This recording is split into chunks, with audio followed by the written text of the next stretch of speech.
ஏய் பீச்சுக்கு இன்னும் 2 கிலோமீட்டரு. லீவ் நாள் சுத்தமா பார்க்கிங் இருக்காது. இங்க விடுறதுதான் நல்லது. ஏரியா சேஃப் தானே, வண்டி பத்திரமா இருக்கும்ல? அதெல்லாம் இருக்கும்டா, வாடா.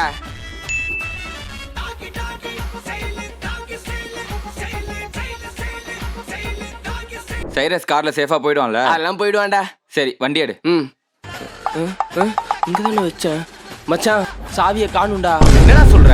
விளையாடும் போது எங்கேயோ விழுந்திருக்கும் போலடா. இப்ப அதுக்கு ஸ்பேர் கீ கூட இல்லடா. இப்ப என்னடா பண்றது? இந்த மாதிரி ஏதாவது நடக்கும் தெரியும், அதுக்கு தான் நான் ஒரு ஸ்பெஷல் கீ செயின் போட்டு வச்சிருக்கேன். ஸ்பெஷலா? ஆமாண்டா, அதுல என் ஃபோன் நம்பர் இருக்கும். எவனாவது நல்லவனா தானா அதை பார்த்துட்டு கால் பண்ணுவான். யார் சாவி இது? இதுலயே ஒரு நம்பர் இருக்கு. சரி கால் பண்ணி பாப்போம். எர்ரா. ஹலோ, அங்கேயே இருங்க ப்ரோ, நாங்க வந்து வாங்கிக்கிறோம். Thanks bro. இது நல்லா இருக்கே. இல்ல சோ உங்களுக்கும் அந்த ப்ராடக்ட் வேணா டேக்டு ப்ராடக்ட்ல கொடுக்குறோம், வாங்கிக்கோங்க. அண்ட் சாவி தொலைக்கிற உங்க ஃப்ரெண்ட்ஸுக்கு ஷேர் பண்ணி வாங்கிக்க சொல்லுங்க.